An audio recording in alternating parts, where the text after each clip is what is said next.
Marwadi university మంచి భవిష్యత్తు కోసం తెలుగు విద్యార్థులు ఇష్టపడే university. Call 9059052378 9059052379. Welcome to crime diaries. ఈ వారం మన guest one of the best investigation officer, పేరు పి శ్రీనివాస్ గారు, additional SP GHMC Hyderabad. P Srinivas గారు తెలుగు రాష్ట్రాల్లో సంచలనం రేపిన అమృత ప్రణయ్ కేసులో ఆయన బెస్ట్ ఇన్వెస్టిగేషన్ ఆఫీసర్. మిర్యాలగూడలో ప్రణయ్ హత్య జరిగినప్పుడు శ్రీనివాస్ గారు మిర్యాలగూడ డిఎస్పీగా ఉన్నారు. ఆ టైంలో ప్రణయ్ హత్య జరిగిన వెంటనే స్పాట్కి రీచ్ అయ్యి అప్పటి నుండి ఆ కేసు ఛార్జ్ షీట్ వేసే వరకు ఆయన ఫాలోఅప్ చేశారు. అప్పట్లో ఆయన చేసిన పని వల్లే మొన్న జరిగిన కోర్టు తీర్పులో అందులో ఒకరికి డెత్ సెంటెన్స్ వచ్చింది, మరో 6గురికి యావజ్జీవ కారాశిక్ష వచ్చింది. అంటే ఒక నిందితుడిని దాదాపు 6గురు కలిసి చేసిన ఆ కేసులో ఎవరు తప్పించుకోకుండా చేసిన దీంట్లో ఛార్జ్ షీట్ వేయడంలో కానీ ఇన్వెస్టిగేషన్లో కానీ ఆయన వన్ ఆఫ్ ద బెస్ట్ అని చెప్పచ్చు. శ్రీనివాసరావు గారు ఆ కేసులో ఎలా చేశారు? దాదాపు 1200 పేజీల ఛార్జ్ షీట్లు వేసి 68 మంది 70 మంది వరకు విట్నెస్లు పెడితే ఆ కేసు చాలా కేసులు వీగిపోతుంటాయి. కానీ ఈ కేసులో ఎక్కడ కూడా డిఫెన్స్ వాళ్ళకి ఏ మాత్రం అవకాశం లేకుండా చేశారు. డిఫెన్స్ వాళ్ళు మర్డర్ని ఎక్కడ కూడా తప్పుపట్టలేదు, కానీ ఒక ఎస్సీ ఎస్టీ కేసు ఒకటే ఉండలేదు అన్నది మాత్రం చేశారు. అంటే ఆ ఒక్క పాయింట్ను కూడా వాళ్ళు క్రాక్ చేయకుండా చేయడంలో శ్రీనివాస్ గారి ఒక టీం చేసిన వర్క్ ఎంత బాగా చేశారు. ప్రతి ఆఫీసరు శ్రీనివాస్ గారిని చూసి రోల్ మోడల్ అవ్వాలి. అటువంటి కేసుల్లో ఎలా ఇన్వెస్టిగేషన్ చేయాలి, చైన్ తెగిపోకుండా ఎలా చేయాలి, లైన్ ఆఫ్ ఇన్వెస్టిగేషన్ ఎలా చేయాలి విషయాన్ని శ్రీనివాస్ గారు అంటే తెలుసుకున్నాం. శ్రీనివాస్ గారు నమస్తే అండి. నమస్కారం అండి. మీకు ఐ డ్రీమ్ ప్రేక్షకులందరికీ కూడా నమస్కారాలు. సార్, ఫస్ట్ మీకు కంగ్రాచులేషన్స్. ఎందుకంటే ప్రతి పోలీస్ ఆఫీసర్కి కన్విక్షన్ వస్తేనే ఆ కేసులో సాటిస్ఫాక్షన్ ఉంటుంది. అరెస్ట్ చేయడం అవన్నీ కన్నా ఇదే మెయిన్.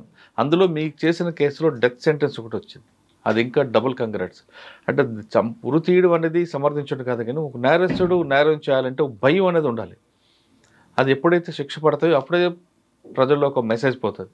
మీరు చేసిన మీ పార్ట్, మీరు చేసిన టోటల్కి మీ టీం, అంటే అప్పుడు ఎస్పీ రంగనాథ్ గారు సహా మీ దగ్గరున్న కానిస్టేబుల్ వరకు ఆ టీం అంతా టీం వర్క్ చేయడంతో ఈ కేసు బాగా ది బెస్ట్ కేసుగా అయింది. ఒక కేస్ స్టడీగా కూడా మారుతుంది. రేపు మీకు ఎన్పిఏలో కానీ అప్పాలో కానీ వెళ్ళినప్పుడు కేస్ స్టడీగా ఉండిపోతుంది.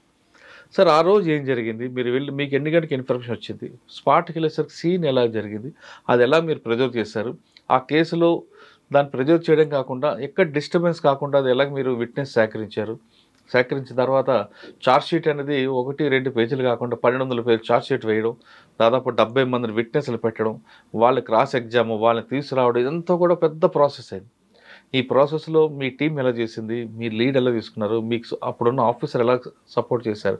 ఈ కేసుకు టోటల్గా ప్రణయ్ కేసు గురించి చెప్పే ముందు శ్రీనివాస్ గారు కుటుంబ నేపథ్యం, శ్రీనివాస్ గారు పోలీస్ యూనిఫామ్ బై ఛాన్సా బై చాయిసా? పోలీస్ ఉద్యోగం అనేది బై ఛాన్స్గానే డిపార్ట్మెంట్లోకి రావడం జరిగింది.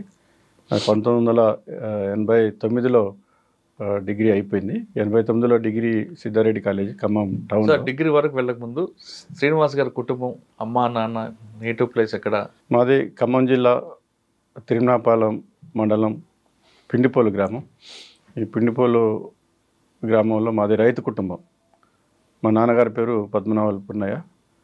వీరు ఫస్ట్ నుంచి కూడా మా గ్రామం ఫస్ట్ నుంచి కూడా కమ్యూనిస్టు పార్టీ ప్రభావితమైనటువంటి ప్రాంతం అది. మా నాన్నగారు తెలంగాణ ప్రాంతంలో జరిగిన తెలంగాణ సాయుధ పోరాటంలో మల్లు స్వరాజ్యం గారి సమకాలికులు. అక్కడ ఆ ప్రాంతంలో దళాల్లో పనిచేసినారు. దళాల్లో పనిచేసిన సందర్భంలోనే మా అమ్మగారిని కూడా వివాహం చేసుకోవడం జరిగింది. తర్వాత మా కుటుంబం మొత్తం మేము నలుగురం. పెద్దక్క ఝాన్సీ, ఆమె కూడా ఈ ప్రగతిశీల ఉద్యమాల్లో జాతీయ స్థాయి నాయకురాలుగానే ఉన్నది. అదేవిధంగా మా బావగారు కూడా అదే ప్రగతిశీల ఉద్యమంలోనే కంటిన్యూ అవుతూ ఉన్నారు. మా అన్నగారు పద్మనాభుల వెంకన్న అడ్వకేట్, సీనియర్ అడ్వకేట్ ఖమ్మంలో. మా సిస్టరు విజయవాడ ఇవ్వటం జరిగింది. వాళ్ళు అక్కడ బిజినెస్ చేసుకోవడం జరుగుతుంది. మొత్తము మా నాన్నగారు మమ్మల్ని చదువుల దృష్ట్యా ఖమ్మంలోనే గుట్టల బజార్ అని ఉంటుంది ఖమ్మంలో, గ్రెయిన్ మార్కెట్ దగ్గర. అక్కడే ఒక ఇల్లు తీసుకుని అక్కడే పెట్టడం జరిగింది. అక్కడనే తర్వాత మా నాన్నగారు పార్టీలలో తిరుగుతున్న క్రమంలో మా అమ్మని కష్టపడి ఎంతో మా అందరిని కూడా పెంచడం జరిగింది, విద్యాబుద్ధులన్నీ కూడా చెప్పేయడం జరిగింది. ఆ నేపథ్యంలో మేము పెరిగినాం కాబట్టి ఫస్ట్ నుంచి కూడా ఏదైనా అన్యాయం జరిగినప్పుడు వాళ్ళకి న్యాయం చేసే వరకు అదొక మా సొంత కుటుంబంలో జరిగింది అన్నట్లు భావించి దాన్ని ముందుకు తీసుకుపోవడం జరిగింది. మొదటి నుంచి కూడా నేను 1991లో ఎస్ఐగా నేను రిక్రూట్ కావడం జరిగింది. సార్ మీరు సిద్ధార్థ కాలేజీలో డిగ్రీ చేశారు. చేసిన తర్వాత అంటే వేరే జాబ్కి వెళ్దాం అనుకున్నారా, లేదంటే అప్పటికప్పుడు నోటిఫికేషన్ వస్తే పోలీస్ డిపార్ట్మెంట్కి వచ్చారు? డిగ్రీ అయిపోయిన వెంటనే సిద్ధార్థ కాలేజ్ డిగ్రీ అయిపోయిన వెంటనే ఎంఏ ఎంట్రన్స్ రాయడం జరిగింది. ఎంఏ ఎకనామిక్స్లో నాకు ఆర్ట్స్ కాలేజీలో సీట్ రావడం జరిగింది. అదే సందర్భంలో బీఈడీలో కూడా రావడం జరిగింది. 89లో డిగ్రీ అయిపోయింది. 90లో ఎంఏ ఎకనామిక్స్ సీట్ రావడం జరిగింది ఆర్ట్స్ కాలేజీ. అక్కడ జాయిన్ అయిన తర్వాత ఒక 1 month తర్వాత బీఈడీలో కూడా సీట్ వచ్చింది. ఆ రోజున్న పరిస్థితుల్లో టీచర్గా పోవాలంటే బీఈడీ ఉద్యోగాలు ఎక్కువ ఉండేవి కాదు. టీచర్ ఉద్యోగం మాత్రం చాలా ఎమ్మటే వచ్చేది బీఈడీ అయిపోయిన వెంటనే. అందుకోసం బీఈడీకి ఎంఏ డిస్కంటిన్యూ చేసి బీఈడీకి వెళ్ళిపోవడం జరిగింది 1991లో. బీఈడీ పూర్తి అయిపోయిన వెంటనే ఎస్ఐ రిక్రూట్మెంట్ చూడటం జరిగింది పేపర్లో. వెంటనే దానికి అప్లై చేయటం, ఎస్ఐ సెలెక్ట్ కావడం జరిగింది వరంగల్ జోన్ నుంచి. బై చాయిస్కినే దీంట్లోకి రావడం జరిగింది. సార్ ట్రైనింగ్ అయిన తర్వాత ఫస్ట్ ట్రైనింగ్ అప్పాల అయిందా మీకు అనంతపుర? మాకు ఫస్ట్ అంబర్పేట పీటీసీలో అయింది. ప్రిన్సిపాల్ గారు వ్యాస్ సార్ ఉండే, వైస్ ప్రిన్సిపల్ వ్యాస్ సార్ మాకు ప్రిన్సిపల్. సూపర్. అయితే ఉమాపతి గారు ఉప సర్పంచ్, వైస్ ప్రిన్సిపల్ ఉమాపతి గారు ఉండే. ఓకే. అంటే ఉమాపతి గారు ఇద్దరు ఉండేవారు. ఉమాపతి గారు శ్రీకాకుళం డిస్ట్రిక్ట్ దొరగారి బంధువు. ట్రైనింగ్ అయిన తర్వాత ఫస్ట్ పోస్టింగ్ ఎక్కడ వచ్చింది? ట్రైనింగ్ అయిన వెంటనే ఫస్ట్ పోస్టింగ్ నాకు కాగజ్నగర్లో ప్రాక్టికల్ ట్రైనింగ్ ఇవ్వడం జరిగింది. ఆదిలాబాద్ డిస్ట్రిక్ట్ కాగజ్నగర్లో ప్రాక్టికల్ ట్రైనింగ్ చేయడం జరిగింది. తర్వాత 6 నెలల తర్వాత నేరేడుగొండలో ఇండిపెండెంట్ ఎస్ఐగా పోస్టింగ్ ఇవ్వడం జరిగింది. తర్వాత నేరేడుగొండలో ఉన్నప్పుడే నాకు మ్యారేజ్ అయింది. మా మిస్సెస్ కూడా అప్పటికే ఇంజనీరింగ్ అయిపోయింది. వెంటనే 94లో పెళ్ళయింది. తర్వాత 95లో మా మిస్సెస్ కూడా అసిస్టెంట్ ఎగ్జిక్యూటివ్ ఇంజనీర్ ఏపీఎస్సిలో ఆమె రిక్రూట్ కావడం జరిగింది. ఖమ్మంలో ఆమెకి పోస్టింగ్ ఇవ్వడం జరిగింది. అయితే మరి మాకు స్పౌజ్ ఉంటుంది కాబట్టి వాళ్ళని ఇక్కడ తీసుకునే బదులు మా ఇద్దరు కలిపి నేనే వరంగల్ ఆప్షన్ పెట్టుకున్నాను. ఖమ్మం పోతే నెగిటివ్ కాబట్టి ఖమ్మం ఆ రోజు యాక్సెప్ట్ చేయలేదు, వరంగల్ ఇచ్చారు. మేము మిస్సెస్ కూడా వరంగల్కి వచ్చింది. వరంగల్లో ఫస్ట్ సిరోల్ అని. సార్ మీరు ఆదిలాబాద్లో ఫస్ట్ వెళ్ళారు మీ పోస్టింగ్. అప్పటికే ఆదిలాబాద్లో నక్సల్స్ మూవ్మెంట్ బాగుంది. మీరు ఫస్ట్ పోస్టింగ్లో మీకు మెయిన్ ఛాలెంజ్ ఏమొచ్చింది? అక్కడ ఆదిలాబాద్లో ఎక్స్ట్రీమిస్ట్ వర్క్ తప్ప వేరే, ఆ రోజుల్లో ఎక్స్ట్రీమిస్ట్ వర్క్ తప్ప వేరేది అక్కడ లా అండ్ ఆర్డర్ ప్రాబ్లం కానీ అదర్ ప్రాబ్లమ్స్ కూడా ఏది లేవు. ఎక్స్ట్రీమిస్ట్ వర్క్ మీదనే ఎక్కువ మేము దృష్టి పెట్టాల్సి వచ్చింది. ఎక్కువ కూడా రైడ్సే ఉండేవి. ఎక్కువ కూడా కడెం, ఖానాపూర్, ఉట్నూరు ఈ ఏరియాల్లోనే రైడ్స్ చేయడం జరిగింది. మీకు తెలియని దళం ఎప్పుడైనా ఎదురుపడిందా? ఆ టైంలో అది పెద్ద ఫారెస్ట్ ఏరియా కాబట్టి నేను ఉన్నది కూడా కొద్ది టైమే అక్కడ. ఆ టైంలో ఎప్పుడు కూడా కాలేదు. కాకపోతే రికవరీస్ వేరే ల్యాండ్ మైన్స్ తర్వాత అట్లాంటి రికవరీస్ చేయడం జరిగింది కానీ ఎన్కౌంటర్స్ అయితే కాలేదు. సార్ వరంగల్ వచ్చారు. వరంగల్లో అది కూడా హబ్బే అప్పట్లో. మరి మీ వర్క్ ఎక్కడ? ఫస్ట్ పోస్టింగ్ ఎక్కడ? వరంగల్ ఫస్ట్ సిరోల్ పోలీస్ స్టేషన్లో ఇవ్వడం జరిగింది. చేరియాల సిరోల్ అని మైబాద్ తాలూకా. అది ఎక్కువ అక్కడ పొలిటికల్లీ సెన్సిటివ్, అది పెద్ద అక్కడ తెలుగుదేశం కాంగ్రెస్ రెండు కూడా రైవలరీగా ఉండడం జరుగుతుంది. అక్కడ పార్టీలో పరంగా విపరీతమైనటువంటి ఫ్యాక్షన్స్ ఉండేవి ప్రతి ఊర్లో కూడా. అక్కడ ఎక్కువ కూడా డి అంటే ప్రతి ఊర్లో ఒక ఇద్దరు నాయకులు ఉండేవాళ్ళు. ఒక పార్టీ ఇదైతే ఇంకొక నాయకుడు, మళ్ళీ అదే వాళ్ళు ఒక పార్టీ నాయకుడు ఇంకొక తెలుగుదేశం పోతే ఈ పార్టీ నాయకుడు కాంగ్రెస్కి వెళ్ళేది. ఆ వైరుధ్యం అనేది అట్లనే ఉండేది గ్రామాలలో. ఎప్పుడు కూడా చాలా ఉండేది. సీరియల్లో చాలా ఫ్యాక్షన్ గ్రామాలు కూడా ఉండేవి. ఫస్ట్ పోస్టింగ్ కాబట్టి పొలిటికల్ ఫ్యాక్షన్ని ఎదుర్కోవడంలో మా సీనియర్స్ అక్కడ సిఐలు కూడా ఉన్నారు కాబట్టి వాళ్ళందరూ కూడా ఇచ్చారు. ఫస్ట్ ఎస్పీ ఎవరంటే మీకు వరంగల్ సుదీప్ లక్టిగా సార్ ఫస్ట్ మేము వచ్చిన. మీకు మాకు సిఐ ఫస్ట్ సిఐ సూర్యనారాయణ అని, ఆయన 83 ఎస్ఐ ఉంది. ఆయన తర్వాత డిఎస్పీ గారు రిటైర్ పనిచేస్తారండి. ఫస్ట్ పోస్టింగ్లో అక్కడ పొలిటికల్గా నన్ను 1 year ఉంచడం జరిగింది. వాళ్ళకి ఇబ్బంది పెట్టారు. అక్కడ ఆ ఊర్లో సిరోల్లో ఒక ద్వారా ఉండేవాళ్ళు. అతని మీద SC/ST కేసు పెట్టడం జరిగింది. తర్వాత ఆయన డిఐజీ గారికి కంప్లైంట్ చేయడం జరిగింది.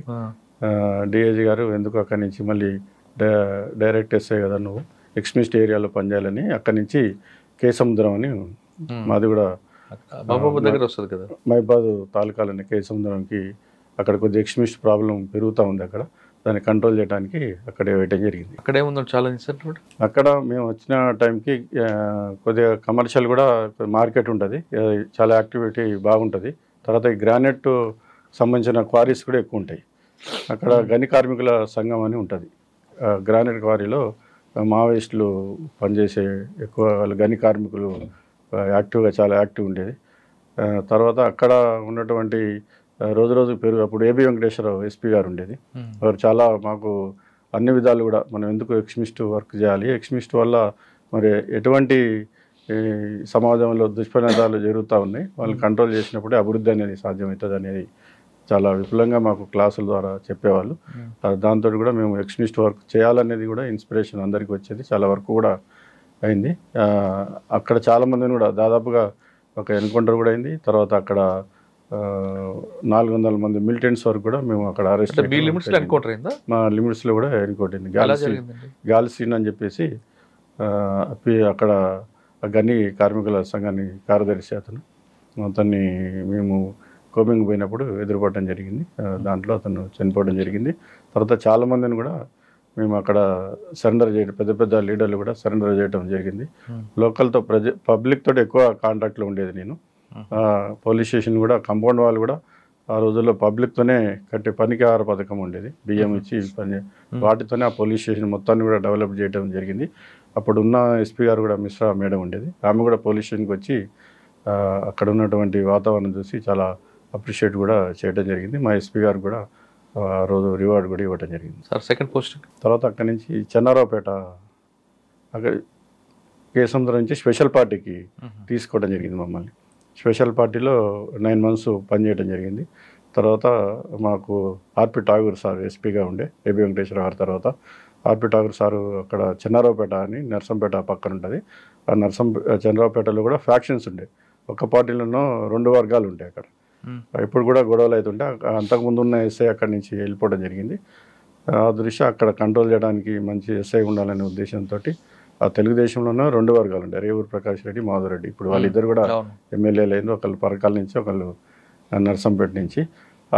ఒక పార్టీలోనే విత్ ఇన్ ద పార్టీలోనే ఉంటాయి కాబట్టి దాన్ని కంట్రోల్ చేయడానికి తర్వాత అక్కడ ఉన్నటువంటి లీడర్లతో కూడా మాట్లాడి కొద్దిగా కంట్రోల్ చేయడం జరిగింది. దానికి మెచ్చుకొని వెంటనే నర్సంపేట డివిజన్ అప్పుడు కమలాసన్ రెడ్డి గారు మాకు డిఎస్పీ గారు ఉండే జరిగింది. నర్సంపేటలో 5 సంవత్సరాలు SHOగా చేయడం జరిగింది. సార్ నర్సంపేటలో మీ వర్క్ ఏముందండి? అప్పుడు నర్సంపేటలో మెయిన్గా అక్కడ కూడా యాంటీ ఎక్స్మిస్ట్ వర్క్, అక్కడ వేరేది ఉండేది కాదు, వేరే పని. ఫస్ట్ నేను పోయినప్పుడు సందాని సిఏ గారు ఉండేది, ఆయన కూడా ఎక్స్మిస్ట్ వర్క్లో చాలా అందివేసిన చెయ్యి. ఎంతోమందిని ఎక్స్మిస్ట్ పట్టుకోవడం జరిగింది, ఎన్కౌంటర్ చేయడం జరిగింది, చాలామందిని కూడా జరిగింది, సరెండర్స్ కూడా జరిగినాయి.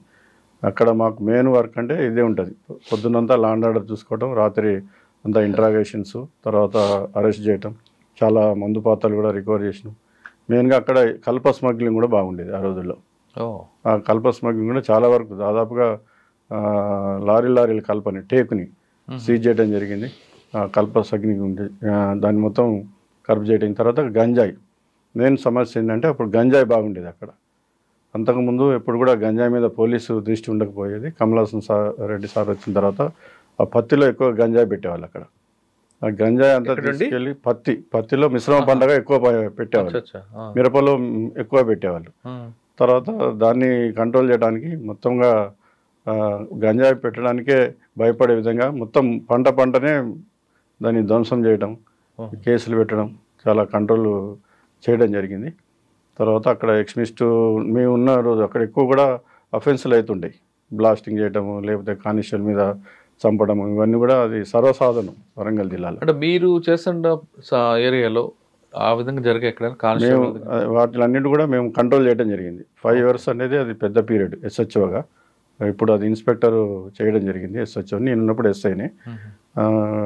ప్రతి దాంట్లో కూడా అంటే మేము మిలిటెంట్ల మీద ఎప్పుడప్పుడు నిఘా పెట్టుకోవటం, తర్వాత పబ్లిక్ నుంచి ఇన్ఫర్మేషన్ తీసుకోవటం, ఇవన్నీ లోకల్ అదర్ పార్టీస్ ఉంటాయి అక్కడ, వేరే ఎక్స్ట్రీమిస్ట్ పార్టీలోనే మావోయిస్టులకు వ్యతిరేకమైనటువంటి ప్రజాపంద వాళ్ళు ఉన్నారు, ఇంకా అదర్ పార్టీ చాలా గ్రూపులు ఉన్నాయి కదా అక్కడ, చాలా గ్రూపులు ఉన్నాయి, ప్రజా ప్రతిఘటన అని ఉన్నాయి అక్కడ, ఇవన్నీ కూడా ఉన్నాయి చాలా. తర్వాత కమల్ హాసన్ రెడ్డి సార్ వెళ్ళిన తర్వాత సాల్మన్ కేర్ వెస్లీ, అద్దంకి సాల్మన్ కేర్ వెస్లీ గారు వచ్చారు. తర్వాత అద్దంకి సాల్మన్ కేర్ వెస్లీ గారు వారు వచ్చారు. వారి తర్వాత రంగనాథ్ సార్ వచ్చారు. తర్వాత మాకు ఎస్పీ ఫస్ట్ మాకు మేము ఎస్హెచ్ఓ ఉన్నప్పుడు అక్కడ ఎస్ఐ ఉన్నప్పుడు సారు నర్సంపేట ఎస్ఐ, నేను సారు డిఎస్పీ గారు రావడం జరిగింది. అక్కడ నుండి నల్లగొండ వరకు వచ్చారు. చెప్పిన మూమెంట్లు ఎక్కువలో అంటే బాగా గుర్తుండిపోయిన సంఘటన చెప్పగలరా? చాలా సంఘటనలు ఉన్నాయి అక్కడ. మనం అది ప్రతి ఒక్క సంఘటనని చెప్పాలంటే చాలా టైం కూడా పడుతుంది. పనిచేసే సమయంలో ప్రతి ఒక్కటి గుర్తించుకునే సంఘటనలోనే ఇటు కల్ప స్మగ్లింగ్ని మేము పట్టుకోవడం, పెద్ద పెద్ద కల్ప స్మగ్లర్ టేకు బాగా స్మగ్లింగ్ అయ్యేది నర్సంపేట ఏరియా నుంచి. అక్కడ ఊటాయి అని ఉంటుంది, తర్వాత కొత్తగూడ అడవుల నుంచి ములుగు ఏరియా నుంచి ఈ పాసేజ్ బాగుంటుంది. అక్కడ ఎక్కువ స్మగ్లర్స్ ఉన్నారు అక్కడ, ఇదే పని మీద ఉంటారు, ఒక ఊర్లే ఉంటాయి. అన్నింటిని కూడా కంట్రోల్ చేయడం జరిగింది. ఎక్స్ట్రీమిస్ట్ ప్రాబ్లం ప్రతి ఊర్లో కూడా చాలా వరకు ప్రతి ఊర్లో కూడా దాదాపు మనం ఆ రోజులలో ఒక్కొక్క ఊర్లో 150-200 మంది మిలిటెంట్స్ కూడా ఉండేవాళ్ళు. వాళ్ళందరినీ కూడా కంట్రోల్ చేయడం జరిగింది. తర్వాత గంజాయిని పూర్తిగా మనం అక్కడ ఎరాడికేట్ చేయడం జరిగింది.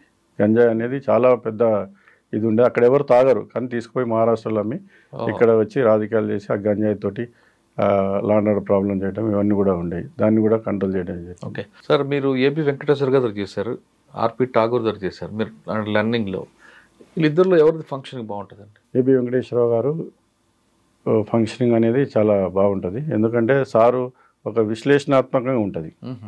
ఆ రోజు జరిగిన ఎన్కౌంటర్లు కూడా అప్పుడు మన హైకోర్టులో కూడా సారు బొజ్జ తారకం వీళ్ళందరూ కూడా ఒక ఎన్కౌంటర్ మీద సారు వచ్చి స్వయంగా వాదించడం జరిగింది ఇక్కడ హైకోర్ట్స్లో.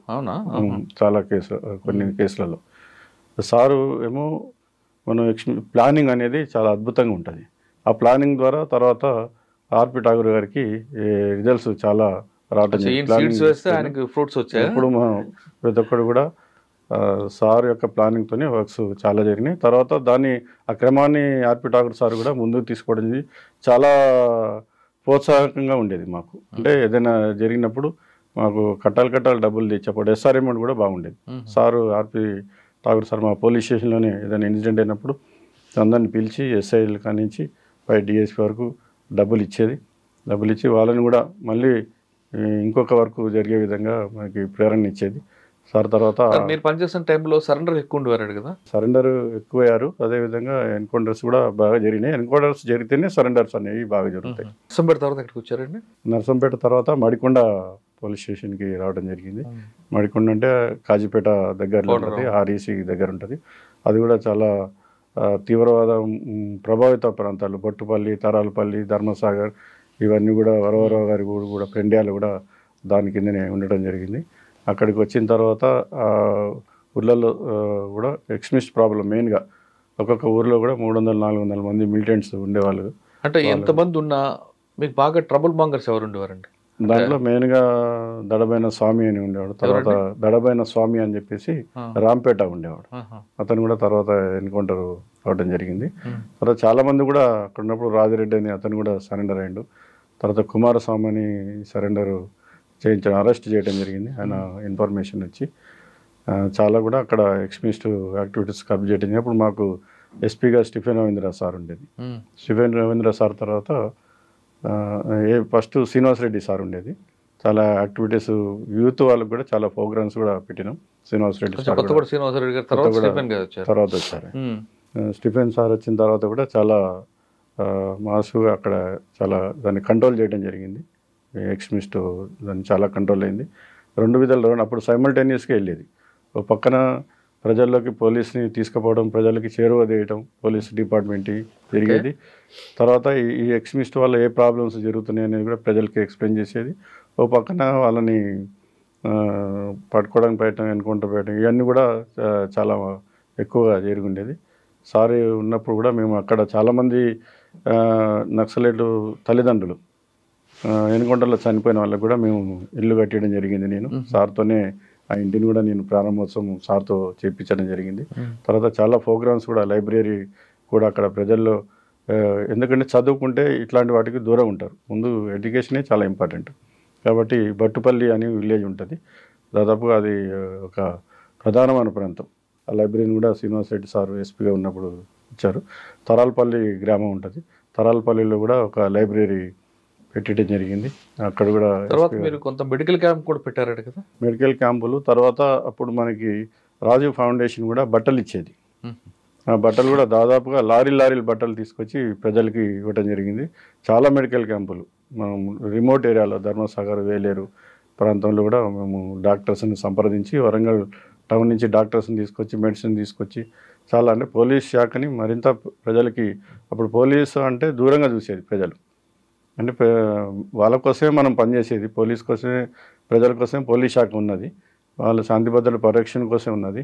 అయినప్పుడు కూడా ఈ నక్సలైట్ ప్రాబ్లం ఉండటం వల్ల వాళ్ళకి సరైనటువంటి అవగాహన లేకపోవడం వల్ల పోలీసుని శత్రువులుగా చూసేది. అప్పుడు గ్రామాలే తిరగబడేవి పోలీస్ మీద.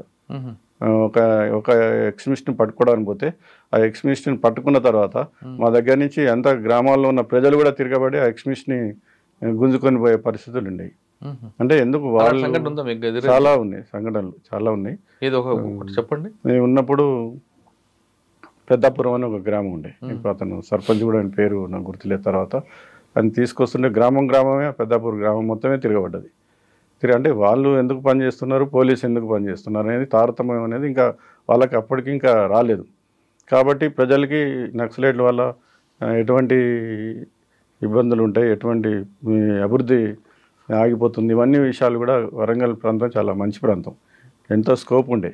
ఈ యొక్క ఎక్స్ట్రీమిస్ట్ ప్రాబ్లం వల్లనే పక్కనే ఉన్న ఖమ్మం అంతా డెవలప్ అవుతూ ఉంది. ఇక్కడ ఉన్నటువంటి ఎక్స్ట్రీమిస్ట్ ప్రాబ్లం వల్ల ఈ వరంగల్ వెనకబట్టడం జరిగింది. అవన్నీ కూడా ప్రజలకి మేము ఎక్స్ప్లెయిన్ చేసేవాళ్ళం. చిన్నగా ప్రజలకు అనుకూలంగా, పోలీస్ శాఖ అనుకూలంగా ప్రజలు. ఒక ఊర్లో వెళ్ళారు పట్టుకుని, పెద్దాపూర్ ఏదో చెప్తున్నారు, కుమారస్వామి అని ఉండే. కుమారస్వామి కలిసి వెళ్ళినప్పుడు ఊరు తిరగబడింది. ఆ మాబ్లో నుండి ఆయన ఎలా తీసుకొచ్చారు? మాబ్ తర్వాత వాళ్ళకి ఎక్స్ప్లెయిన్ చేయడం జరిగింది. ఫోర్స్ ఉంటుంది, ఏ విలేజ్ పైన కూడా మేము ఉట్టిగా పోయేది కాదు. దాదాపుగా ఒక సెక్షన్తో వెళ్ళేది. అంటే దాదాపుగా ఒక 8 మంది, లేకపోతే యూనిట్గానే 20 మంది ప్రతి గ్రామానికి కూడా. బట్టుపల్లి అని గ్రామం ఉంటుంది పక్కనే, మన కాజీపేట గ్రామకొండకి 2 కిలోమీటర్లు ఉంటుంది. ఇప్పుడు అది చాలా డెవలప్ అయింది. ఇప్పుడు బట్టుపల్లి ఇప్పుడు ఎకరం 7 కోట్లు 8 కోట్లు ఉంది ఇప్పుడు ఉంది, ఈ ఎక్స్ట్రీమిస్ట్ ప్రాబ్లం తగ్గడం. అటువంటి గ్రామంలో ఆ గ్రామాలలో ప్రజలు కూడా పోలీస్కి ఎప్పుడు కూడా వ్యతిరేకంగానే ఉండేవాళ్ళు. ఎంత మనం వాళ్ళకి దగ్గరికి వెళ్దామన్నా కూడా అంటే ఆ విధమైనటువంటి పరిస్థితులు, అవగాహన రాహిత్యం ప్రజలు ఎక్కువగా ఉండేది. ఇప్పుడు ఆ పరిస్థితులు లేవు. వాళ్ళు కూడా నక్సలైట్ల వల్ల ఇబ్బందులు ఏ విధంగా ఉన్నాయి, తర్వాత అభివృద్ధి ఏ విధంగా ఆగిపోతుంది, వాళ్ళ ఉపాధి ఏ విధంగా ఆగిపోతుంది, అవన్నీ కూడా తెలుసుకొని వాళ్ళు కూడా ఇప్పుడు ఎడ్యుకేట్ అవుతా ఉన్నారు. సార్, మీరు కొత్తకోట శ్రీనివాసరెడ్డి గారు, స్టీఫెన్ రవీంద్ర గారు ఇద్దరు పనిచేశారు. వీళ్ళిద్దరిలో యాక్షన్ ఎలాగుంటుందండి? ఇద్దరిది ఇద్దరు కలిపి మనం కలపలేము, కానీ ఒక్కొక్కరితో ఒక స్టైల్ కనిపిస్తుంటుంది. ఫస్ట్ నుంచి కూడా కొత్తగూడ శ్రీనివాస రెడ్డి సార్ది ఒక వైవిధ్యమైనటువంటి ఉంటుంది. సార్ది ముక్కుసూటిగా ఉంటారు. స్టీఫెన్ అదే పని తీసుకుంటారు, సారు పని తీసుకుంటారు, అందరితో మమేకమై పని తీసుకుంటారు. ఎవరైనా పని చేసిన వాళ్ళకి ప్రోత్సాహం ఇస్తూ ఉంటారు. స్టీఫెన్ రవీంద్ర సారు వచ్చినప్పుడు అక్కడ ఉన్నటువంటి పరిస్థితులు ఏంది, ఎక్స్ట్రీమిస్ట్ ప్రాబ్లం ఎక్కువ ఉంది, దాని మీదనే ఎక్కువ సారు ఫోకస్ చేసినారు, సక్సెస్ కావడం జరిగింది. ఈరోజు సార్ యొక్క కృషి వల్లనే చాలా వరకు ఎక్స్ట్రీమిస్ట్ ప్రాబ్లం కూడా అక్కడ తగ్గడం. ఇష్యూని షార్ట్అవుట్ చేయడం ఒకటే, కానీ ఫంక్షన్ చేయడం ఇద్దరు డిఫరెంట్ కదా. శ్రీనివాసరెడ్డి గారు ఎక్కువ నవ్విస్తూ పని తీసుకుంటారు, స్టీఫెన్ గారు పని చేసుకుంటారు, కానీ పని అయిన తర్వాత వాళ్ళకి బహుమతులు ఇవ్వడం, ఆ ఎంకరేజ్మెంట్ ఉంటుందట కదా. పోలీస్ శాఖలో అంటే వరంగల్లో, ఎస్పెషల్లీ వరంగల్లో వచ్చినప్పుడు అక్కడ డిసిప్లిన్ ఎక్కువ ఉంటుంది. అంటే పొలిటికల్ అనేది చాలా తక్కువ. ఎవరు కూడా పొలిటికల్ దగ్గరికి మేము పోయేది కాదు. ఎవరైనా పోతే వాళ్ళని సస్పెండే చేసేది. ఎవరైనా ఆఫీసర్లు, ఎస్పీ గారు కానీ ఎవరైనా. పోస్టింగ్ అనేది వాళ్ళ పని విధానం మీదనే ఉండేది. ఆఫీసర్ పోస్టింగ్స్ అయ్యి దాదాపు 2004 వరకు దాదాపు సస్పెండ్ చేస్తారు. చార్జ్ మెమో చేస్తే దగ్గర కూడా వాళ్ళు రానివారు. అంటే అప్పుడు పొలిటికల్ కూడా చాలా పరిమితంగా ఉండేది. ఈవెన్ ఎమ్మెల్యేలు కానీ వీళ్ళు కానీ మా పర్మిషన్ లేని, అక్కడ లోకల్ ఎస్ఐ పర్మిషన్ లేని ఎమ్మెల్యే ఊర్లోకి కూడా రావడానికి సాహసించకపోయేది. అక్కడున్న పరిస్థితులు వాళ్ళు చెప్పేది, తర్వాత వాళ్ళకి ఎస్కాట్ ఇచ్చేది, అక్కడ ఉన్నటువంటి మళ్ళీ సేఫ్గా వాళ్ళని తీసుకొని పోవడం జరిగేది. పొలిటికల్ ఉండేది కాదు కాబట్టి ఎక్కువ డిసిప్లిన్ ఫోర్సే మాది. వరంగల్ జిల్లా అంటేనే పోలీస్ అంటేనే డిసిప్లిన్ ఫోర్స్, ఎవర్ విక్టోరియస్ అది వరంగల్ పోలీసు. వాళ్ళు ఆఫీసర్లకు అనుగుణంగానే వాళ్ళు మా పోలీసు అనేది కూడా డిసిప్లిన్ ఫోర్స్గా ఆఫీసర్ ఏ విధంగా ఉంటే మేము కూడా ఆ విధంగానే పనిచేసుకొని పోతాం. వాళ్ళ ఒక్కొక్క ఆఫీసర్ ఒక్కొక్క మనిషి ఇండివిజువాలిటీ బట్టి ఉంటుంది. వాళ్ళు అందరు కూడా సక్సెస్ అయినారు వరంగల్లో, 2 సార్లు కూడా. కానీ ఇద్దరు వ్యత్యాసం ఏమంటారా ఇద్దరి మధ్యలో వ్యత్యాసం అంటే చెప్పాను కదా మీకు, ఒక్కొక్క అభిప్రాయం. ఇప్పుడు శ్రీనివాస్ రెడ్డి సారు మీకు తెలుసు, ఆయన యూనివర్సిటీలో ఉన్నప్పుడు, మేము కూడా యూనివర్సిటీలో ఉన్నప్పుడు ఒకే దాంట్లో మేము పనిచేసినాం సారు, మేము అందరం కలిసి. అప్పుడు ఆర్గనైజేషన్లో కొద్దిగా తేడా ఉంటుంది, ఒక విషయాన్ని చూసే దాంట్లో తేడా ఉంటుంది. అంటే వచ్చే కంప్లైంట్ ఎవరు బాగా మాట్లాడేవారండి? కంప్లైంట్ అంటే అక్కడున్న మనం ఒక జిల్లాలో పోస్టింగ్ ఏంటంటే ఆ జిల్లా పరిస్థితి ఎందుకు మనకి పరిస్థితుల అవగాహన చూసుకొని కూడా పనిచేయాల్సిన సందర్భం ఉంటుంది. ఇద్దరు కూడా పబ్లిక్ న్యాయం చేయాలనే ఉద్దేశంతోనే ఇద్దరు ఉండేవాళ్ళు. ఎక్కడ కూడా కాంప్రమైజ్ అయ్యేవాళ్ళు కాదు పేదలకు న్యాయం చేయటంలో. ఓకే, తర్వాత ఎవరి దగ్గరకు వచ్చారు మీరు? తర్వాత మడికొండ పోలీస్. మడికొండలో కూడా మేము చాలా యాక్టివ్గా అక్కడ పనిచేయడం జరిగింది. ఆ ఏరియాలో అసలు మిలిటెన్స్ అనేది బాగుండేది. అది చెప్పారు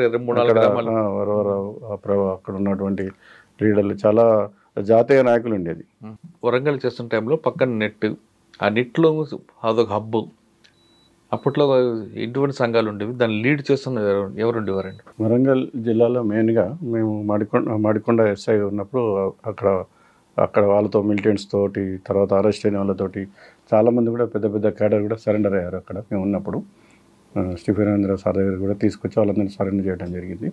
దాంట్లో వాళ్ళు చెప్పిన ఫస్ట్ మన వరంగల్లో NITలో నంబాల కేశవరావు, ఇప్పుడు people's war Maoist party secretary ఉన్న, ఆల్ ఇండియా సెక్రటరీ, ఆయన 79 ఆ ప్రాంతంలో అక్కడ ఇంజనీరింగ్ చదవడానికి వచ్చాడు శ్రీకాకుళం ప్రాంతం నుంచి. అప్పటికే శ్రీకాకుళం రైతాంగ పోరాటం అక్కడ నడుస్తూ ఉంది. వరంగల్ జిల్లాలో యాక్చువల్గా కమ్యూనిస్ట్ పార్టీలు అనేవి CPI CPM అనేవి బలంగా ఉండేవి. తర్వాత ఈ మావోయిస్ట్ పార్టీ అనేది అప్పటికి ఇంకా లేవు. మామూలుగా దీంట్లోంచి చీలినటువంటి పార్టీలు ఉండేవి, ప్రజాపంద అని, అట్లాంటి పైలా వాసుదేవర వర్గం, ఇంకా కొన్ని వర్గాలు ఉండేవి. అవి మావోయిస్టులు అనేది ఇంకప్పటికి రాలేదు. ఎప్పుడైతే శ్రీకాకుళం నుంచి వీళ్ళందరూ ఇక్కడ చదువుకోవడానికి వచ్చారో, ముఖ్యంగా నంబాల కేశవరావు లాంటి వాళ్ళతో అక్కడ స్టార్ట్ అయింది. వాళ్ళు అక్కడ పక్కనే ఆనుకొని ఉంటుంది బట్టుపల్లి విలేజ్ అని. ఆ బట్టుపల్లిని వాళ్ళు కేంద్రంగా చేసుకొని అక్కడి నుంచి వాళ్ళు పట్టడం, పక్కనే అక్కడే పెండ్యాల అని విలేజ్ కూడా ఉంటుంది వరవరావు గారిది, వాళ్ళ ఐడియాలజీ. వీళ్ళందరూ కూడా ఆ ప్రాంతాన్ని ఒక పెద్ద మావోయిస్టు ప్రాంతంగా తయారు చేయడం. తర్వాత పోలీస్ చాలా యాక్టివ్గా పాల్గొనటం, మిలిటెంట్ అరెస్ట్ చేయటం. అక్కడ అసలు పోలీసు గ్రామాలకు పోయే పరిస్థితే ఉండేది కదా. అప్పుడు ప్రజలు కూడా మావోయిస్టులకు అనుకూలంగానే ఉండేవాళ్ళు. పీపుల్స్ వార్ ఉండేది, పీపుల్స్ వార్కి అనుకూలంగా ఉండేది. ఒక కొండపల్లి సీతారామయ్య కూడా అక్కడే కాజిపేటలో కూడా ఒక మిషనరీ స్కూల్లో వచ్చి జాయిన్ అయ్యాడు. అతను కూడా ఆ ఉద్యమాన్ని వాళ్ళలో ప్రజల్లోకి చాలా బలంగా తీసుకుపోవడం జరిగింది. అక్కడ ఉద్యమంలో చాలా అరెస్టుల తర్వాత, ఎన్కౌంటర్ల తర్వాత అది మళ్ళీ జనజీవన స్రవంతిలో మామూలు పరిపాలన వ్యవస్థలోకి హోల్డ్లోకి రావడం జరిగింది. ఇదంతా కూడా స్టీఫెన్ గారి టైంలో జరిగింది. ఇవి అప్పుడు అంతకంటే ముందే జరిగింది. అక్కడ మనకి డినాట్ సారు, తర్వాత మన డీజీగా పనిచేసినటువంటి తల్లి ప్రభాకర్ డీజీ, మన సార్ అక్కడ ఎస్పీగా ఉండే, తర్వాత డీజీ గారు కూడా అయ్యారు. జేవి రాముడు గారు కాదు. వారందరూ కూడా చాలా లోతుగా దీన్ని అధ్యయనం చేయడం జరిగింది. చేసి వాళ్ళ ఒక ప్లానింగ్ ద్వారా దాన్ని కంట్రోల్ చేయడం జరిగింది వరంగల్. ఓకే, మీరు బట్టవాడి ద్వారా ఎక్కడికి వచ్చారు? తర్వాత మడికొండ తర్వాత నేను సుబేదారి పోలీస్ స్టేషన్, అది టౌన్ పోలీస్ స్టేషన్, అది పెద్ద పోలీస్ స్టేషన్, అది అక్కడ రావడం జరిగింది. అప్పుడు CPM పార్టీ వాళ్ళు భూ పోరాటాలు జరుగుతూ ఉంటాయి. అదే టైంలో ఖమ్మంలో కూడా కాల్పులు కూడా జరిగినాయి. ఎక్కువ అది ఏంటంటే కలెక్టరేట్, సుబేదారి అంటే అది కలెక్టరేట్. అది కలెక్టరేట్లో ఎక్కువ కూడా ఏ పార్టీ, ఇప్పుడు ఉమ్మడి వరంగల్ జిల్లా ఉండేది, అక్కడ ఏ పార్టీ వాళ్ళైనా సరే అక్కడ ధర్నాలు చేయటం, ఇవన్నీ ఎక్కువ లా అండ్ ఆర్డర్కి సంబంధించిందే అక్కడ ఉండేది. సుబేదార్లో నుంచి తర్వాత మళ్ళీ నేను ప్రమోషన్ రావడం జరిగింది. నాకు ప్రమోషన్లో మా సీఏగా ప్రమోషన్ రావడం, అక్కడి నుంచి మంత్రిని పోలీస్ స్టేషన్లో సీఏగా కరీంనగర్ మంత్రి కూడా అప్పటికి ఉంది కదా మూమెంట్ అండి. మంత్రిని కూడా చాలా పెద్ద ఫారెస్ట్ ఏరియా, అది చాలా పెద్ద సర్కిల్ అది. అక్కడ కూడా నేను 2009లో ఎలక్షన్స్ కూడా ఫేస్ చేయడం జరిగింది. అప్పుడు మహంతి సారు డీజీగా ఉండి చాలా క్లోజ్గా మానిటర్ చేసేది. చాలా పెద్ద ఫోర్సులు వచ్చాయి, సిఆర్పిఎఫ్ ఎలక్షన్ టైంలో. ఒక 2 హెలికాప్టర్స్ కూడా మాకు ఇచ్చినారు, ఎందుకంటే దాన్ని లిఫ్టింగ్ చేయటం. కొన్ని గ్రామాలకి బ్యాలెట్ బాక్సులు పోలేని పరిస్థితులు ఉంటాయి, అప్పుడు మనం హెలికాప్టర్ ద్వారా కూడా కొంత పంపించడం జరిగింది 2009లో. అక్కడ ఎలక్షన్స్ కూడా చాలా పకడ్బందీగా చాలా మంచిగా కండక్ట్ చేయడం జరిగింది. పక్కన గోదావరి దాటిన తర్వాత కూడా మూమెంట్ ఉంటుంది, అటువైపు మూమెంట్ ఏమైనా వచ్చేదా మీకు? సిరివంచ ఉండేది, గోదావరి అవతల సిరివంచ అని చెప్పేసి ఒక పట్టణం ఉండేది. ఎక్కువ కూడా షెల్టర్ అక్కడే తీసుకుని వాళ్ళు సిరివంచలు. మహారాష్ట్ర అది, మహారాష్ట్ర కూడా బాగా ప్రభావితమైన ప్రాంతం మావోయిస్టులకి. అక్కడ నుంచి ఫారెస్టే ఉంటుంది, మంత్రి నుంచి కూడా మొత్తం కూడా ఫారెస్టే ఉంటుంది. అక్కడ కూడా కంట్రోల్ చేయడం జరిగింది, ఎటువంటి లేకుండా. ఒక సవాల్ అది, ఎన్నికల్లో అక్కడ కండక్ట్ చేయడం అంటే మంత్రిని ఫారెస్ట్ ఏరియాలో ఒక సవాల్ అది. దాన్ని కూడా మేము ఎటువంటి సింగిల్ ఇన్సిడెంట్ లేకుండా. ఎవరు సార్ ఎస్పీ గారు అప్పుడు కరీంనగర్? అప్పుడు ఎస్పీ గారు మాకు ప్రవీణ్ కుమార్ గారా? కాదు, ఇప్పుడు సారు ఆర్డర్ విక్రమ్ సింగ్ మాన్ గారు. విక్రమ్ సింగ్ మాన్ సారు మాకు ఎస్పీగా ఉండేది.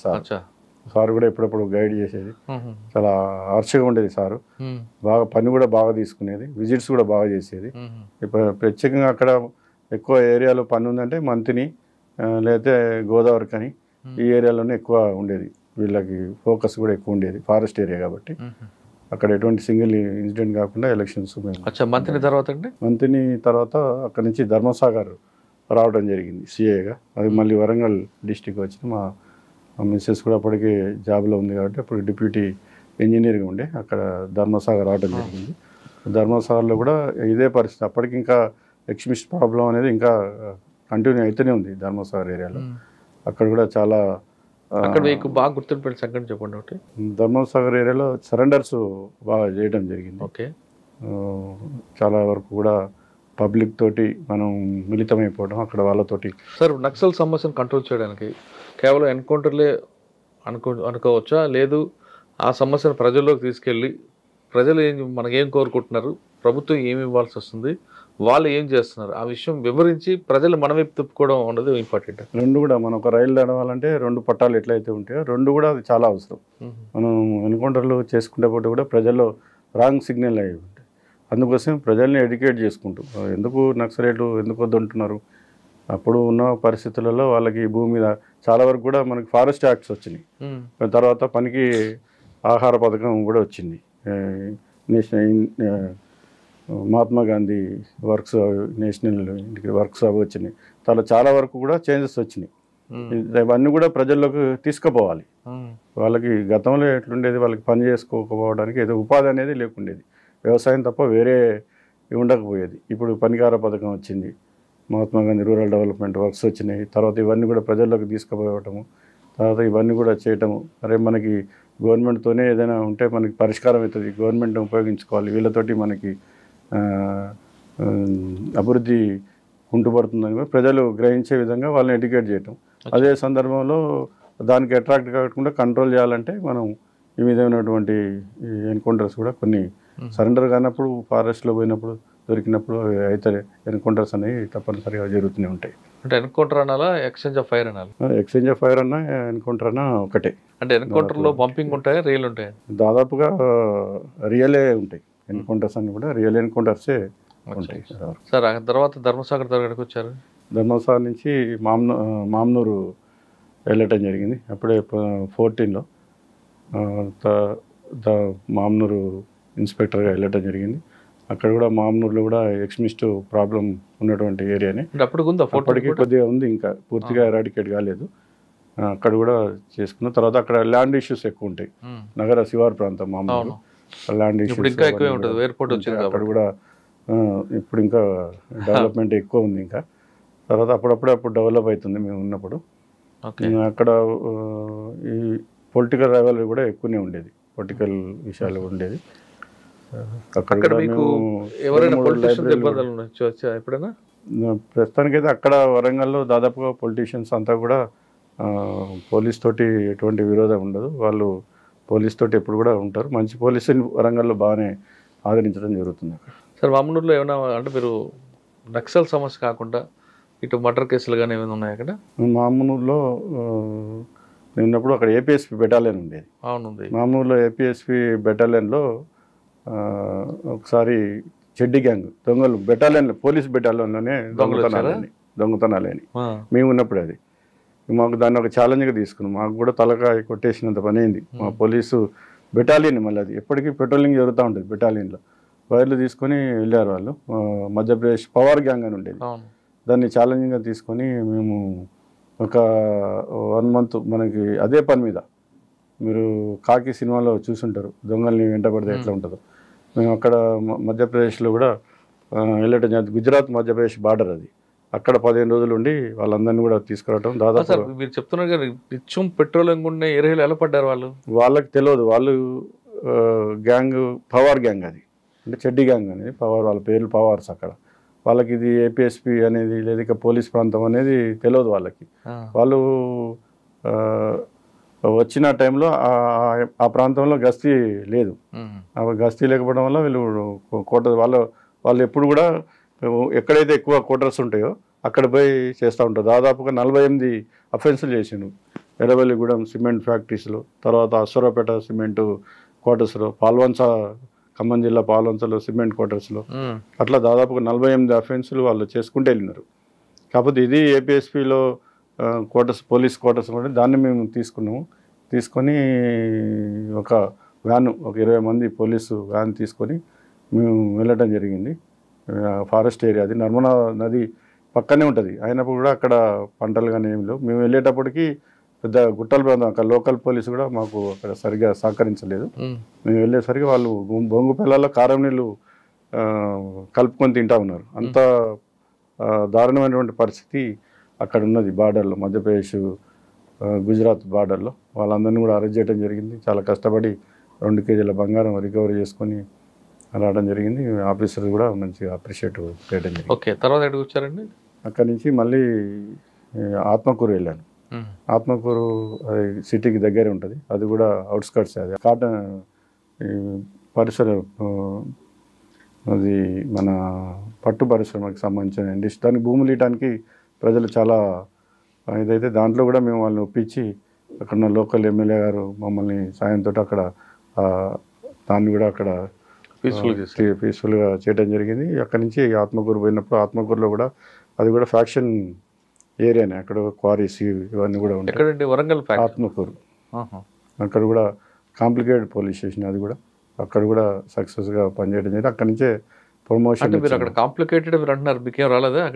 కాంప్లికేట్ అయినా కూడా మన పని విధానం ద్వారా వాళ్ళు మనల్ని కూడా అర్థం చేసుకుంటారు. దానిలో ఉంటాయి. దాదాపుగా అక్కడ ఉన్న వాళ్ళు సస్పెండ్తోనే బయటికి వెళ్తారు. అటువంటి పోలీస్ స్టేషన్ అది. ఎందుకంటే అంటే అక్కడ కాంప్లికేటెడ్, ప్రతి ఒక్కరు ఎలిగేషన్ పెడతా ఉంటారు పోలీస్ మీద. ప్రజలు కూడా కొద్దిగా ట్రిపికల్గా ఉంటారు. ఇక వాళ్ళందరినీ కూడా మేము ఉండి మార్చడం జరిగింది. అక్కడ సుధీర్ బాబు కమిషనర్ గారు ఉండే, వారు కూడా అనేక సార్లు మేము గ్రామాల్లోకి తీసుకుపోయినాం. పెద్దపురం అని గ్రామం ఉంటుంది, ప్రొఫెసర్ జయశంకర్ గారి గ్రామం. అక్కడ కూడా మేము స్కూల్స్లో అందరు కింద కూర్చుంటా ఉంటే వాళ్ళకి బల్లలు అవన్నీ కొనియటం జరిగింది.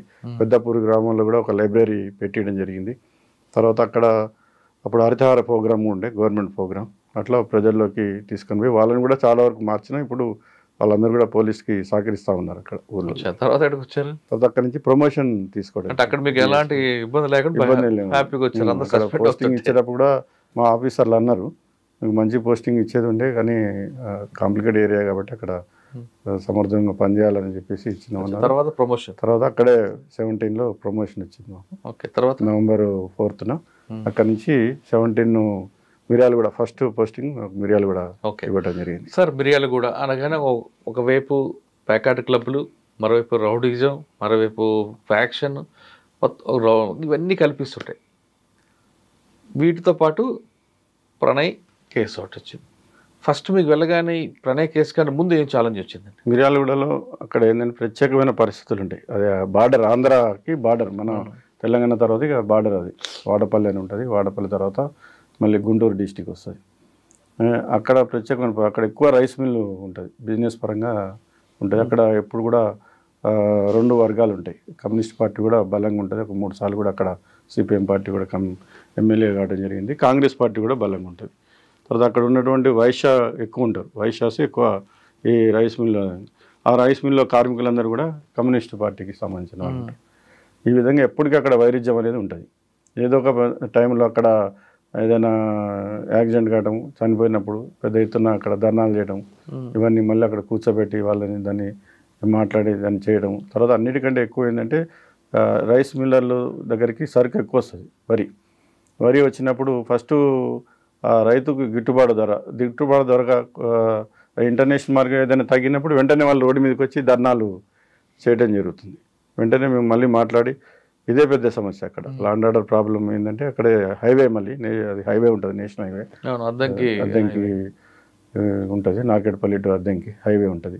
హైవే మీద రైతులు బండ్లు పెట్టేస్తారు. వాళ్ళు మళ్ళీ రైతులకి అనుకూలంగా ఉండే విధంగా మళ్ళీ వాళ్ళందరినీ పిలిచి, అసోసియేషన్ ఉంటుంది, రైస్ మిల్ అసోసియేషన్ పిలిచి వాళ్ళందరూ కూడా కూర్చోబెట్టి మళ్ళీ దారి పెంచి మళ్ళీ రోడ్లు కొనియటం, ఇలా ఉంటాయి. అక్కడ ఏరియా కూడా పెద్ద పోలీస్ స్టేషన్, అంటే 14 పోలీస్ స్టేషన్ ఉంటాయి, సాగర్ వరకు ఉంటుంది.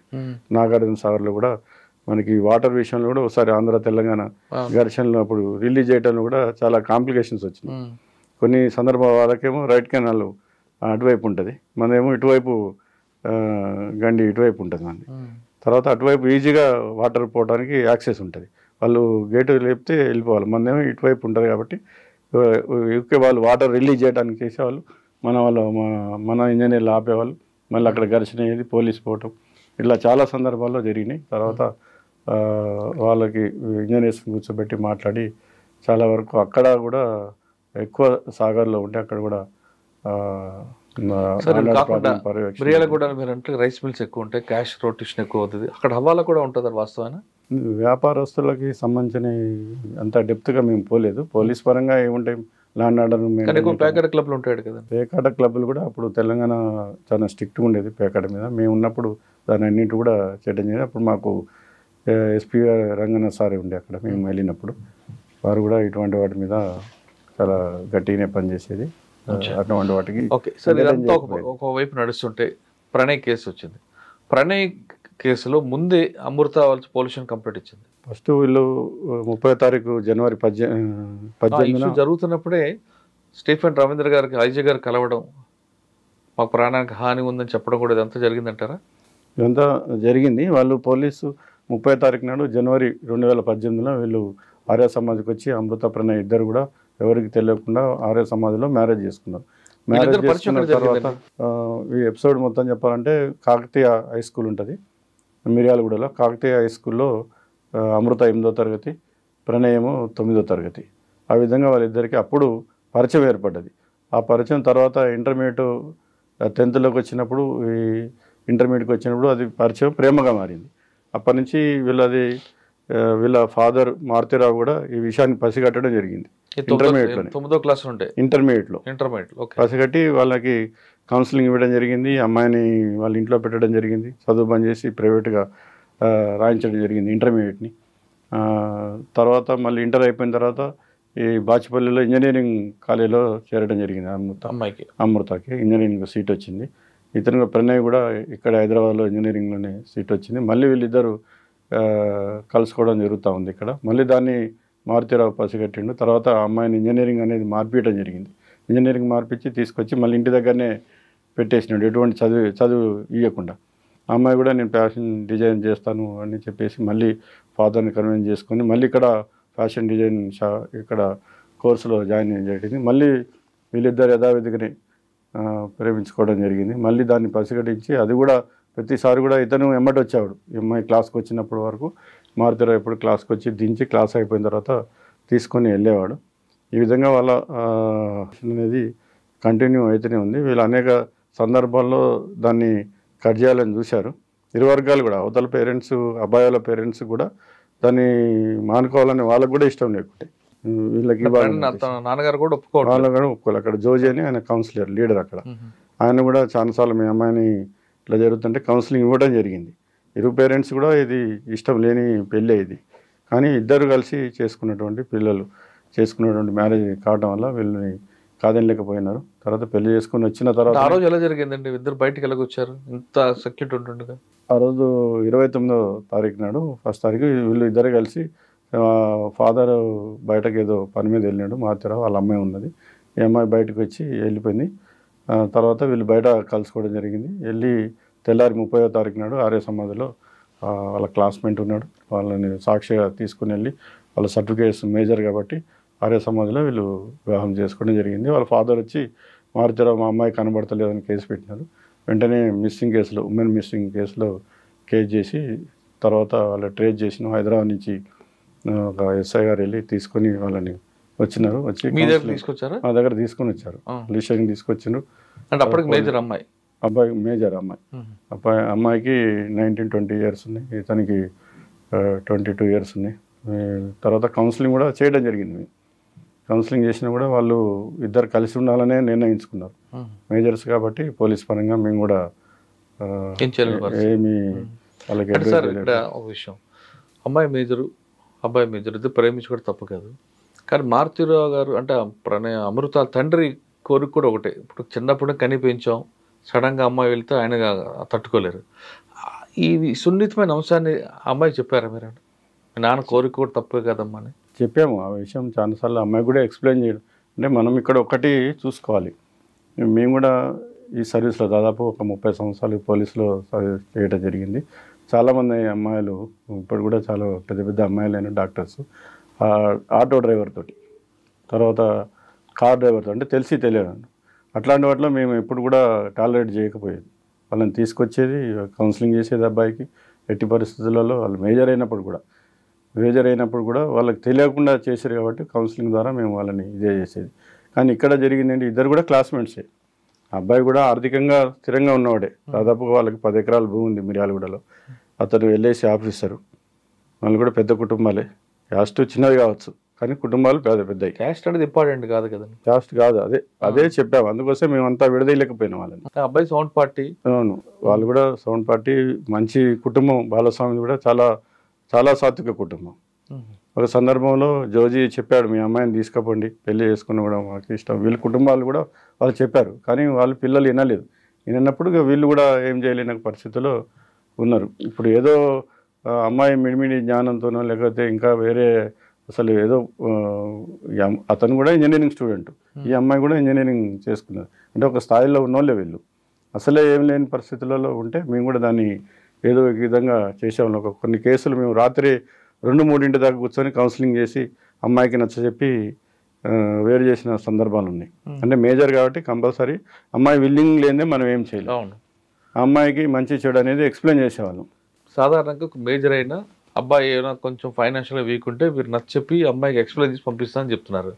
కానీ ఇక్కడ అమృత ప్రణయ్ కేసులో ఇద్దరు చదువుకున్నారు, ఇద్దరు బీటెక్ స్టూడెంట్స్, ఇద్దరు సౌండ్ పార్టీ కాబట్టి ఇద్దరికి మీరు ఏం చేయలేని పరిస్థితి. అంటే ఫైనాన్షియల్గా వీక్ కాదు, సమవిద్యులు, ఇద్దరు సమవిద్యులు ఉన్నప్పుడు మనం దాన్ని అర్చించాల్సింది. కులం ఒకటే కాదు. ఇప్పుడు ఫైనాన్షియల్గా వీక్ అన్నారు, ఫైనాన్షియల్ వీక్ కాదు, ఫైనాన్షియల్గా ఉన్నది.